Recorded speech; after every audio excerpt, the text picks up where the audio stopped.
Mesdames, Messieurs, bonsoir et merci de suivre le 20h de la télévision du Burkina. À la une de l'actualité ce soir, la vitrine internationale du tourisme, de l'hôtellerie et de la restauration de Ouagadougou est à sa deuxième édition. Cette année, l'initiative qui vise la promotion de la destination Burkina voit grand. L'espace UMOA est dans son viseur. Le chef de l'État s'est rendu sur le site qui matérialise l'événement. Commentaire dans quelques secondes. Et puis nous irons dans l'est du pays qui regorge certainement de nombreux sites touristiques. Il sera plutôt question du couvre-feu qui est en vigueur depuis le 7 mars dernier. À partir de ce jour 30 mars, les Fadalais pourront rester dans les rues jusqu'à 22 h au lieu de 19 h. Comment la mesure est-elle appréciée dans son ensemble? Élément de réponse dans le dossier de ce journal. En Algérie, la contestation est au plus haut. Pour le 6e vendredi consécutif, des centaines de milliers de manifestants se sont rassemblés dans le centre d'Alger pour réclamer le départ du président Bouteflika et une refonte totale du système politique. Dans la foulée, les Algériens jugent insuffisante la proposition du chef d'état-major d'écarter le président. Bienvenue à tous. Après l'avenue Kwame Nkrumah, c'est dans la zone d'activités diverses que s'est délocalisée la vitrine internationale du tourisme, de l'hôtellerie et de la restauration de Ouagadougou. Le président du Faso était sur le lieu dans la matinée de ce 30 mars pour saluer l'initiative. Compte rendu avec Ali Doubadini et Aimé Solange Guigma. Le président du Faso à la vitrine internationale du tourisme, de l'hôtellerie et de la restauration de Ouagadougou, Vitro. Roch-Marc Christian Kaboré est venu encourager et féliciter les acteurs du tourisme, de l'hôtellerie et de la restauration qui œuvrent pour le rayonnement du secteur malgré le contexte sécuritaire difficile. Les terroristes veulent nous faire changer de comportement. Nous devons montrer que la vie doit continuer. Nous devons montrer que nous sommes engagés à terminer avec ce terrorisme. Comme vous le voyez, les acteurs du tourisme de l'espace de l'UEMOA sont là, de tous les pays. Et donc ils vont participer à la discussion pour voir un peu les avancées, les retards par pays. Et je pense que tout cela va permettre d'harmoniser la politique de tourisme dans notre sous-région. Et cela est important. Des idées majeures aussi ont été développées. Par exemple, faire en sorte que lorsque nous allons dans des foires qui veulent exposer le tourisme de différents pays, nous puissions avoir un stand commun qui représente l'UEMOA. Je pense que c'est des idées novatrices qu'il faut prendre en compte. Et vous savez que l'Afrique a un potentiel touristique qui est important. Mais comme on dit, on ne peut développer le tourisme que dans la sécurité et dans la paix. Mais les questions sécuritaires sont des questions, comme je dirais, qui sont, c'est pas pour toute la vie. Mais il faut continuer à vendre l'image, à vendre donc le potentiel. C'est une vitrine qui met en exergue toutes les potentialités touristiques et hôtelières de l'espace UEMOA. Et d'ores et déjà, certains exposants se frottent les mains. Les champions que nous avons déjà menés, comme vous savez que la région au bassin regorge beaucoup, bon, là, le climat est bon et il y a beaucoup de fruits et d'autres choses. Ce que nous avons déjà mené sont déjà finis. Depuis même hier, ça n'a même pas encore commencé, nous on a déjà vendu et on a commandé encore pour que ça vienne. Et je pense que nous ferons un bon marché ici. Nous sommes satisfaits de l'engouement et nous tenons surtout à remercier la presse. La population est sortie massivement hier et aujourd'hui aussi ça continue. Et je dois dire que la fête doit continuer jusqu'au 5. Donc j'invite les Ouagalais, Ouagalaises, la jeunesse à venir soutenir la Vitro. Deuxième du genre, cette vitrine se tient sous le thème « Quelle stratégie de promotion du tourisme de l'espace UEMOA ?» Et cette deuxième édition de la Vitro est marquée par une soirée d'hommage. Dans la soirée d'hier, plusieurs acteurs de tourisme burkinabés ont été récompensés. Il a fallu qu'un jury sélectionne puis valide les meilleures prestations dans les 3 catégories retenues que sont l'hôtellerie, la restauration et le voyage. Le palmarès en images avec Nongba Kouda sur un commentaire de Nathalie Sawadougou. Des trophées pour récompenser la meilleure agence de voyage, le meilleur hôtel et le meilleur restaurant. Nous sommes à la soirée du prix des entrepreneurs touristiques, initiée par le ministère de la Culture, des Arts et du Tourisme. Ces prix composés de l'eau en nature d'une valeur allant de 500 000 francs CFA à 1 500 000 francs, en plus des trophées, visent à encourager les acteurs du tourisme à investir davantage pour le développement du pays. Je dédie ce prix à tout mon personnel, sans qui rien ne serait possible. C'est beaucoup de travail pour organiser des voyages et surtout avec le contexte actuel. Et un clin d'œil aussi à nos guides locaux dans les provinces qui font aussi un travail admirable.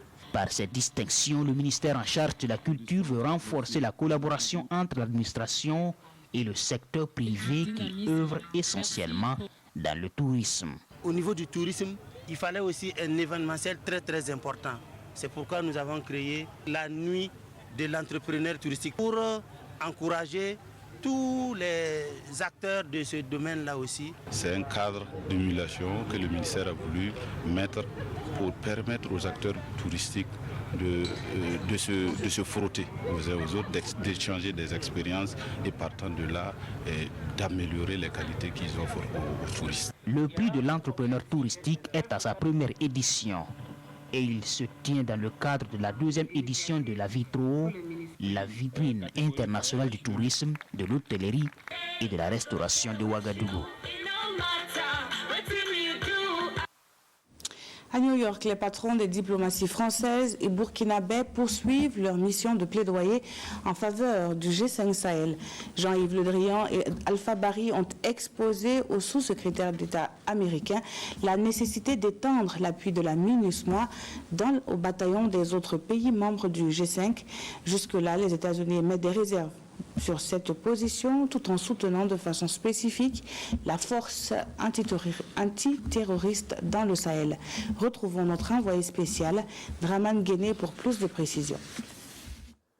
La position des États-Unis est claire, mais les négociations se poursuivent. Le pays de l'oncle Sam a toujours opté pour un soutien individuel à chaque membre du G5 Sahel selon la qualité des relations bilatérales qui les lient. Face au sous-secrétaire d'État américain aux affaires politiques, une rencontre convoquée par le Burkina en tant que pays assurant la présidence du G5 Sahel, les ministres des Affaires étrangères du groupe dirigent les débats vers l'appui des Nations Unies à la force conjointe. Pour eux, les États-Unis, dont la voix porte aux Nations Unies, doivent revoir sa copie pour une pleine application de la résolution onusienne qui donne mandat à la MINUSMA d'appuyer le G5 Sahel de façon opérationnelle et logistique. Nous avons demandé un élargissement de cet appui au-delà des frontières du Mali et les États-Unis ont jusque-là observé quelques réserves par rapport à cela, tenant compte du mandat actuel de la MINUSMA, et il y a des discussions également sur la MINUSMA. Et donc, voilà, il était important que nous ayons cet échange-là pour plus d'informations, plus d'éclairage à nos partenaires américains pour qu'ils comprennent bien le bien fondé de notre demande, de notre requête et voir comment est-ce que celle-ci se justifie par rapport donc à toute la problématique sécuritaire que nous avons dans la région. Sur le plan bilatéral, les relations entre le Burkina et les États-Unis sont au beau fixe. Mais à cette table, Alpha Bari a encore plaidé pour le Burkina. Cette année, les États-Unis ont décidé de doubler leur aide, passant de 60 à 120 millions. Et nous espérons, avec les explications qui ont été données sur la situation particulière du Burkina Faso, la situation que le président du Faso, le président Roch-Marc Christian Kaboré, a toujours présentée comme un verrou par rapport à l'ensemble de la problématique sécuritaire de la région de l'Afrique de l'Ouest. Donc, nous avons présenté cette situation et nous espérons que le Burkina aura donc un appui assez certain et beaucoup plus important de la part des États-Unis. Les réunions se succèdent. Cette fois-ci, c'est le Conseil de sécurité des Nations Unies qui se réunit pour se pencher sur la question particulière du Mali, surtout le crime de Ouagadougou. Tous sont unanimes, le Mali doit bénéficier d'un soutien conséquent pour rétablir l'autorité de l'État face aux forces du mal. Et pendant ce temps, à Koudougou, dans la région du centre-ouest, des experts étaient penchés sur l'élaboration d'un plan d'action de la feuille de route qui précise la présidence en exercice du G5 Sahel. Elle est assurée, vous le savez, par le Burkina Faso jusqu'en 2020. Et l'atelier s'est achevé hier avec des orientations à la clé. On en sait plus avec Daouda Ouattara et Kadi Sanogo. Pendant 3 jours, les membres du Comité national de coordination des actions du G5 Sahel ont apporté leur contribution pour la mise en œuvre de la feuille de route. Ils ont échangé sur les axes d'intervention de la présidence burkinabé du G5 Sahel. Il s'agit de l'opérationnalisation de la force conjointe du G5 Sahel, de la mise en œuvre des projets prioritaires, du renforcement des capacités du secrétariat permanent et de la prise en compte des femmes et des jeunes. Au niveau des projets prioritaires, nous avons dit que c'est le temps de l'action. Au niveau du programme de développement d'urgence, nous allons exécuter des projets de construction de barrages pour ce qui concerne le Burkina. Au niveau des autres pays, nous avons des programmes hydrauliques, c'est-à-dire des adductions d'eau potable. Et nous avons également des aménagements hydrauliques. Ça veut dire que le programme de développement d'urgence est axé sur le secteur de l'eau. Et à côté donc de ces secteurs-là, il y a les thématiques de cohésion sociale qui seront mises en œuvre. Pour la patronne de la cérémonie, cet atelier revêt une grande importance. J'ai vu que les équipes ont vraiment très bien travaillé et ils ont pu en tout cas réunir un répertoire d'activités, d'actions qui sont pertinentes et nous avons bon espoir qu'après donc cet atelier, nous allons pouvoir avoir une feuille de route claire et bien précise. Cette rencontre va permettre aux participants d'élaborer un document consensuel pour la mise en œuvre de la présidence burkinabé du G5 Sahel. Dans la suite de ce journal, la plénière de ce vendredi à l'Assemblée nationale. 3 questions orales avec débat au menu. L'impact du cumul des postes politiques et fonctions administratives. La question du transfert des ressources aux collectivités et les conditions de vie et de travail des préfets et hauts commissaires. Le ministre d'État en charge de l'administration territoriale était face aux élus nationaux. Le compte rendu avec Césaire Carfo et Abdel Aziz Yagibou. Quand l'engagement politique se mêle à la fonction administrative, c'est le principe de la neutralité de l'administration qui risque de prendre du plomb dans l'aile. En présence du ministre d'État, ministre de l'administration territoriale, de la décentralisation et de la cohésion sociale, le député Kayaba Sanoudi soulève la préoccupation et suscite le débat. De plus en plus, des préfets et autres secrétaires généraux de province en exercice sont élus conseillers municipaux dans leur localité d'origine. Qu'en pensez-vous, monsieur le ministre? Ne peut-on pas craindre que cet engagement politique ne se dépeigne sur leur comportement dans les circonscriptions administratives dont ils ont la charge?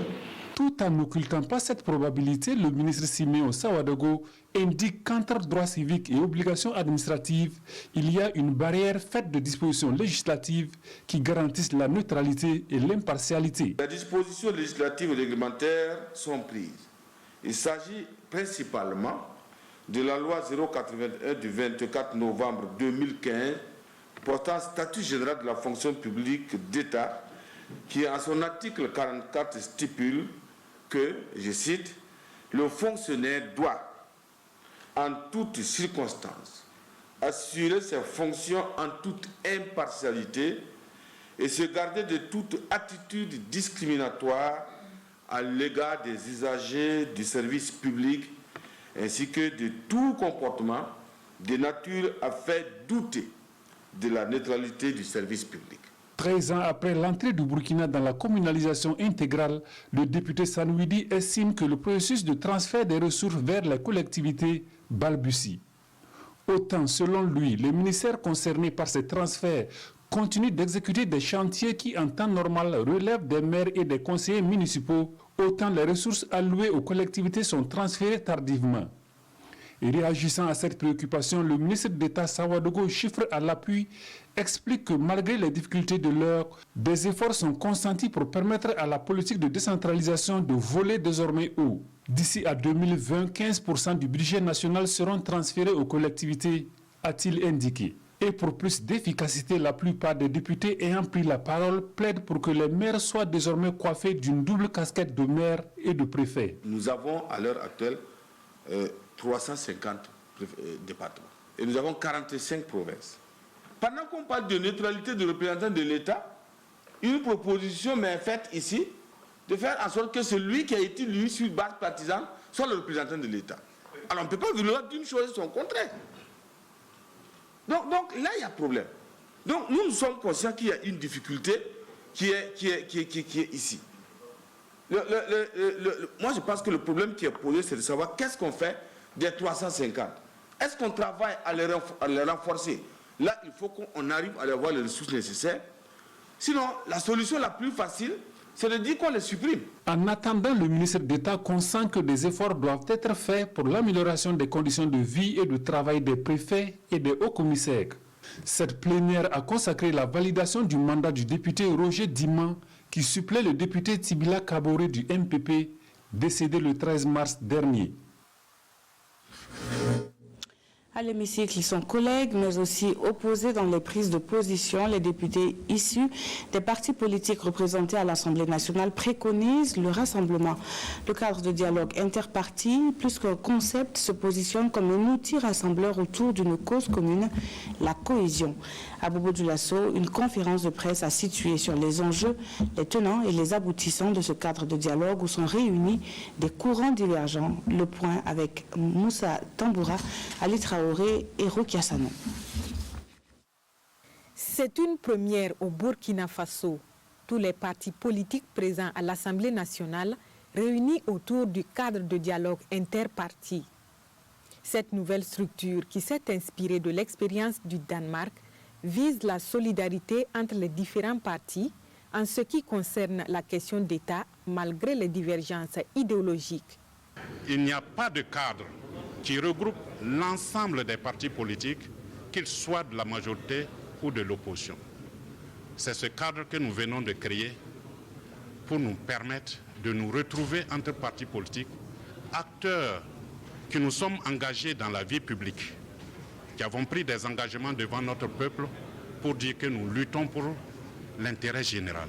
Le Danemark, où nous sommes allés, où nous avons discuté de leur expérience, c'est de dire que la politique, c'est l'art de gérer les différends. C'est l'art de gérer nos désaccords. Vous pouvez ne pas être d'accord, mais vous pouvez vous entendre sur la manière de faire la politique. Vous pouvez vous entendre sur la manière de gérer les désaccords. Pour atteindre cet objectif, cette structure tient déjà une conférence sous le thème « Place et rôle du dialogue interparti dans le processus de réconciliation nationale au Burkina Faso ». Et c'est Monseigneur Anselme Sano qui est choisi pour la supervision.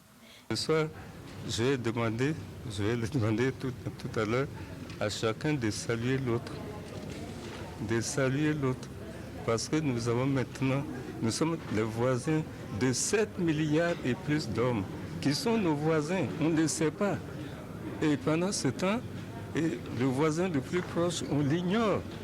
Et cet effort de rencontre, de dialogue, et comme je pense qu'ils ont leur orientation, leur décision, mais avant de s'entretuer, j'ai dit ça dans beaucoup de pays, il faut d'abord s'asseoir pour dialoguer. Le dialogue, voilà le credo de cette structure qui promet œuvrer pour la réconciliation nationale. On en vient au dossier de ce journal. Le couvre-feu instauré depuis le début du mois dans la région de l'Est est-il bien respecté? Entre 19h et 6h du matin, les populations doivent rester chez elles pour des raisons de sécurité. Un nouveau communiqué du gouverneur de la région repousse ces heures dès ce samedi, rien que dans la ville de Fadam Gourma. Comment cela est-il perçu? Réponse avec Alassane Kenrebogo et Ibrahim Hassanou. Il est 19h30 à Fadam Gourma. D'autres se dépêchent pour rejoindre leur domicile. Certains traînent encore les pas pour prendre de la nourriture. Quand tu descends du boulot, tu dois faire tes petites courses, ensuite te ravitailler pour pouvoir rentrer à la maison. Bon, l'air est trop juste. Les vendeurs, quant à eux, se plaignent de la morosité du marché. Maintenant, là, ça ne marche pas. Vraiment, le marché est mou, ça ne va pas, parce qu'on n'arrive pas à vendre. Quand on sort comme ça, des fois on vend 4 poissons, ou bien des fois 5 poissons, des fois 6 poissons comme ça. Ça veut dire que les lèvres, on va ramasser. Même son de cloche dans ces maquis où tous les clients sont déjà partis. Avant le couvre-feu, on pouvait bien vendre, mais avec le couvre-feu, on ne vend même pas la moitié de ce qu'on vendait avant. On pouvait vendre de 400 à 500 000 francs. Et maintenant, on ne peut même pas avoir 300 000 francs. Mais tous reconnaissent la nécessité d'instaurer ce couvre-feu et saluent la mesure des autorités régionales de reculer l'heure entre 22h à 5h dans la ville de Fadangourma. Bon, comme il y a une note qui est sortie que l'heure du couvre-feu a été reculée, vraiment ça nous fait plaisir. On sait que c'était pour notre bien, on les remercie. Pour moi c'est normal, puisque c'est pour la sécurité de tout le monde. Ils veulent notre bien. Si le pays n'est pas en paix aussi, nous-mêmes on ne peut pas vendre. Aux environs de 20h, Fada ressemble à une ville morte. On n'y rencontre que quelques cas d'urgence et les FDS qui patrouillent pour sécuriser la ville. Moi, j'ai quitté l'hôpital. Il y a quelqu'un malade, moi, j'ai quitté là. Sur le terrain, on constate que les gens respectent le couvre-feu, même si certains ne sont pas informés. Même ceux qui ne sont pas informés, dès les premiers instants, si on les interpelle, après vérification, s'ils ne sont pas recherchés ou des suspects, alors on les relâche. C'est dans le cadre de la sécurisation du territoire national que le couvre-feu a été instauré de 19h à 6h le 7 mars dernier dans la région de l'Est. Un espace de rencontre et de partage d'expériences. C'est ainsi que se présente le Forum sur l'emploi et l'entrepreneuriat féminin. Les participantes ont un dénominateur commun. Elles sont convaincues qu'au sortir de ce forum, elles auront les outils nécessaires pour réaliser leur rêve, celui d'endosser la carrure de vrais chefs d'entreprise. Siela Sina Ouattara avec Maïmouna Traoré pour le reportage. Plateforme de sensibilisation, de formation et d'échange sur des problématiques liées à la femme en termes d'emploi et d'entrepreneuriat, ce forum s'ouvre à Ouagadougou sous le thème « Leadership féminin et développement durable ». Plus de 1000 femmes y participent. La parole est surtout donnée aux femmes qui peuvent partager leurs expériences, qui peuvent échanger avec les conférencières et qui peuvent surtout entre elles tisser des liens de solidarité justement pour faire avancer la société. Parce que justement, c'est par les femmes que l'Afrique pourra avancer et se développer. Cultiver son leadership, comment réduire les obstacles à l'entrepreneuriat, comment mieux valoriser les compétences féminines dans les organisations, autant de thèmes et bien d'autres qui seront développés pour donner à ces femmes les compétences nécessaires pour mieux entreprendre. J'attends donc de cette première édition du FEF au Burkina Faso des orientations précises pour l'élaboration d'une stratégie opérationnelle visant à améliorer le savoir-faire féminin en tant que source de croissance pour notre pays et la sous-région. Je souhaite que ce forum permette d'induire les changements de comportement nécessaires pour donner à la femme sa juste place dans la société, en brisant tous les freins visibles et invisibles imposés à tort aux femmes. Un savoir-faire qui déjà force l'admiration et ces femmes n'attendent que de meilleures perspectives pour mieux le valoriser et faire de bonnes affaires.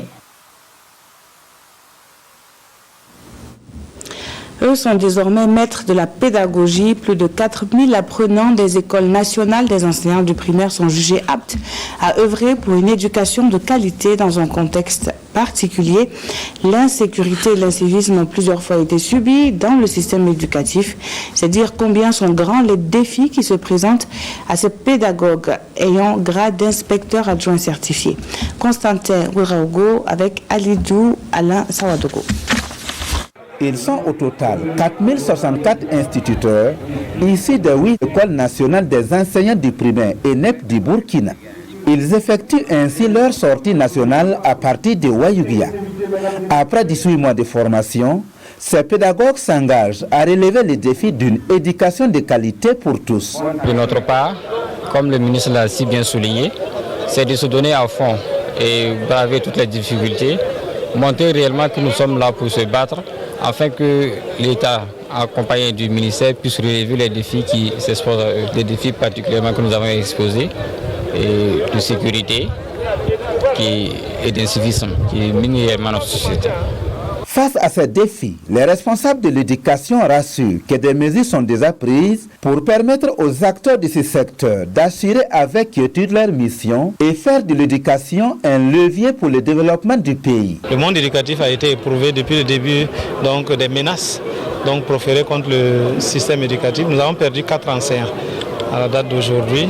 Donc nous sommes conscients de la nécessité de protéger nos enseignants. Il y a une opération d'envergure qui est en cours actuellement dans la région de l'Est, qui va se poursuivre dans les autres régions à fort défi sécuritaire pour permettre à chaque enseignant de pouvoir exercer son métier sans problème. Tout ce que nous avons pu arrêter comme programme, les référentiels de développement, que ce soit le PNDS, que ce soit le programme présidentiel, ne peuvent s'exécuter que si nous avons un personnel de qualité. D'ailleurs, le président l'a dit, il fait donc du renforcement des capacités humaines, donc un levier très important. Et ça commence par l'éducation. Cette sortie nationale est aussi marquée par la décoration des 8 agents des ENEP, la remise du prix aux majors sortants et l'inauguration d'une salle informatique au profit de l'ENEP de Wayugia.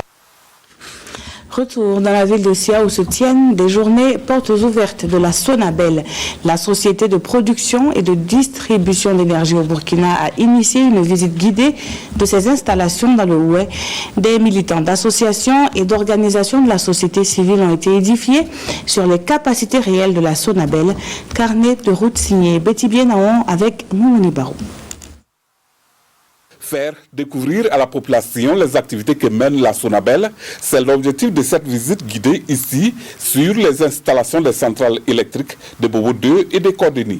Tous les compartiments de ces installations sont parcourus avec des échanges à l'appui pour montrer au public l'effort que fait la Sonabel en matière de fourniture d'électricité malgré les contraintes. C'est dans le cadre des journées portes ouvertes que la direction générale a voulu bien instituer pour permettre une communication avec le grand public, pour que les gens découvrent les contraintes auxquelles la Sonabel fait face, et ça permet aussi à la population de connaître dans quelles conditions nous travaillons. Cette initiative de la Sonabel est bien accueillie par les visiteurs, des visiteurs qui reconnaissent l'effort de la société, mais demandent que le public soit encore mieux servi en énergie. Cette démarche de la Sonabel nous va droit au cœur, en ce sens que dans cette période de canicule, on nous interpelle par moments et on juge notre mutisme. Bon, chacun à sa façon. Mais cette occasion nous donne, avec les échanges et tout ce que nous avons entendu de la Sonabel, nous constatons ce que la Sonabel fait comme effort et les insuffisances ont eu des explications. Tel que j'ai vu les installations, c'est vraiment très propre. On sent qu'il y a du professionnalisme au niveau des acteurs. On espère que les efforts seront toujours faits pour pouvoir satisfaire toujours plus la clientèle. D'autant plus que les besoins en énergie s'accroissent chaque année de 15%. Donc non seulement il faut combler ce gap-là, mais il faut encore aller au-delà pour pouvoir satisfaire en énergie ceux qui n'en ont pas actuellement. Une première à Bobo Dioulasso, ces journées portes ouvertes de la Sonabel permettent au public d'avoir un regard objectif sur des activités de la société, surtout les réseaux de production et de distribution. La région du Centre-Est, on y va pour en savoir plus sur une initiative, celle portée par les diasporas de la région. Elle compte marquer positivement la commémoration du 11 décembre prochain. Par exemple, des bâtiments spécifiques et une usine seront financés par une diaspora disséminée partout dans le monde. On en sait plus avec Idrissa Warga et Nathalie Sawadogo. La diaspora de la région du Centre-Est, les élites et artistes de la région réunis à Ouagadougou. Ensemble, ils mènent la réflexion sur comment préparer les festivités du 11 décembre prochain. Et là-dessus, ils ont leur petite idée. Il y aura en clair une relation de partenariat entre les professionnels de la diaspora italienne et les élites qui sont à Ouagadougou et aussi les entrepreneurs qui sont à Tenkodro. Donc tout ce mélange-là pour que à partir du fait vert de la mairie, à partir du jour où on dira c'est bon, vous avez vos parcelles pour construire vos petites villas, que ces mains se liguent pour sortir de terre en un temps record nos villas. Ce qu'on apporte comme touche particulière, c'est qu'au-delà de la construction des villas, nous avons d'autres projets, ce qu'on appelle des projets communs dans le groupe, notamment l'implantation d'une usine révolutionnaire qui va engendrer un boom économique au niveau de la sous-région. Il y aura la création de l'emploi, etc. Et à côté de ça, il y a aussi un troisième volet. On a la section des artistes qui sont en train de concocter une belle œuvre musicale pour une œuvre excellente pour le 11 décembre 2019. Cette rencontre est la deuxième du genre, une occasion pour eux de réaffirmer leurs engagements à relever le défi, celui de faire du 11 décembre 2019 une réussite. La solidarité, on en parle encore avec l'amicale des femmes des affaires étrangères et de l'intégration africaine. La structure a pu compter sur le parrainage de l'épouse du chef de l'État pour la commémoration indifférée de la Journée internationale des droits des femmes. L'amicale met un point d'honneur sur le vivre ensemble et la consolidation de la paix au Burkina Faso. Idrissa Warga et Aimé Solange Guigman nous en parlent. Femmes actrices de paix, de cohésion sociale et d'intégration, c'est sous ce thème que l'Amicale des femmes des affaires étrangères et de l'intégration africaine et la coordination des femmes des communautés étrangères vivant au Burkina célèbre en différé la 162e journée internationale des femmes.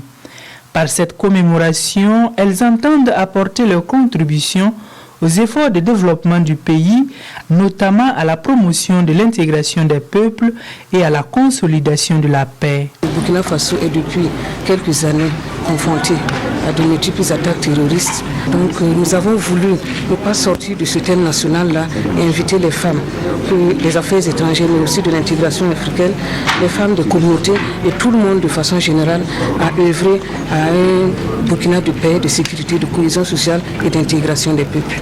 La marque que nous voulons donner à cette journée, en fait, c'est notre contribution au retour de la paix. Parce que nous savons, tout le monde le sait, que le Burkina, le contexte actuel est tourné vers l'insécurité et tout. Et donc, par notre présence, nous espérons que nous allons contribuer de façon efficace à la paix et à l'intégration et à la cohésion sociale. Pour ce faire, elles vont se pencher sur l'implication de la femme dans la promotion du vivre ensemble et dans la prévention et la gestion des conflits. Nous devons également nous engager et accompagner les autorités nationales dans la lutte pour la cohésion nationale et la paix. À travers cette commémoration, le Burkina Faso réaffirme son attachement aux valeurs d'hospitalité et au brassage des peuples, ainsi qu'au partage des valeurs culturelles africaines. Opération de don de sang, dépistage de l'hépatite B, dégustation des mets des différentes communautés sont entre autres activités qui ont ponctué cette commémoration. La coexistence pacifique à l'échelle sous-régionale à travers la culture, c'est ainsi que se définit la Semaine Songhai du Burkina, une tribune de promotion de cette langue transfrontalière et que ses locuteurs brandissent comme un moyen d'intégration. 1 millier de personnes ont pris part à cette semaine qui s'est achevée avec la mise en place d'un réseau. On en sait plus avec Ali Doubadini et Olopoda.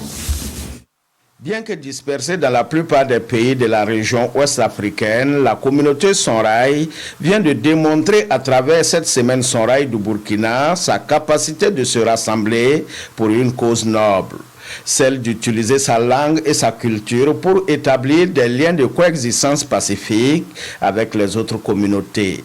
La rencontre de Ouagadougou a été une tribune de dialogue pour les Songhai du Mali, du Niger, de la Côte d'Ivoire, du Ghana, du Bénin, du Togo, du Sénégal et de la diaspora de revisiter leur histoire. Au niveau du Burkina, parce que beaucoup de Songhai ne parlent pas leur langue, on va essayer d'ouvrir des centres, on va essayer d'aider les enfants à apprendre ces langues-là. Donc je peux dire que ça c'est un objectif vraiment atteint. Et les Songhai eux-mêmes, ils vont s'approprier, ils vont s'alphabétiser, ils vont utiliser ça dans le commerce, dans l'agriculture, dans l'élevage. Couronnée d'activités socio-culturelles et de journées scientifiques, cette semaine organisée par le docteur Alain Ouedraogo vient ainsi d'offrir à la communauté Sonraï un cadre de retrouvailles pour se mettre au service de la lutte contre l'extrémisme violent et le terrorisme. Aujourd'hui, nous sommes dans un monde globalisé où les communautés ne peuvent avancer que parce qu'elles se donnent la main pour travailler et pour vaincre l'adversité. Également, nous savons que l'espace où nous sommes, c'est un espace gangréné par des attaques terroristes. Et donc des informations qu'on peut avoir à Gao, qui peuvent se retrouver à Niamey ou à Parakou au Bénin, du fait que nous avons une communauté qui communique, ce sont des informations utiles qui doivent servir aux dirigeants et aux gouvernants pour permettre effectivement de pacifier notre espace. Vous savez, dans le désordre, on ne peut rien faire de bon. Et nous comptons pleinement nous assumer pour jouer le rôle qui est le nôtre pour la recherche de la paix, la sécurité, la cohésion sociale. La cohésion sociale, une valeur chère à cette communauté qui a ici pris l'engagement de mettre en place un réseau de communicateurs pour relayer les informations relatives à la promotion de la langue et de la culture sonraï, mais surtout au dialogue interculturel, à l'intégration et à la paix. À l'étranger, l'Algérie a pour la 6e fois consécutive fait face à la pression de la rue. Le centre d'Alger était noir de monde avec la même détermination. Abdel Bouteflika doit partir avec son système. Dans la foulée, les manifestants ont également rejeté la proposition du chef d'état-major qui demande que soit appliqué l'article 102 afin de déclarer le président inapte à exercer ses fonctions.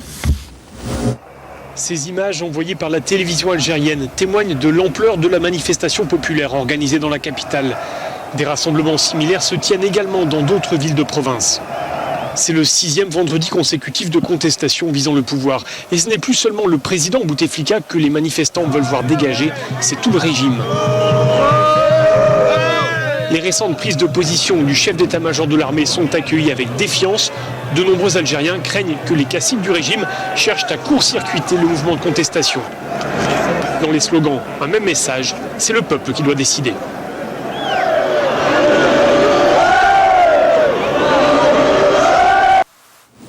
Merci d'avoir suivi ce journal. Très bonne soirée sur la télévision du Burkina.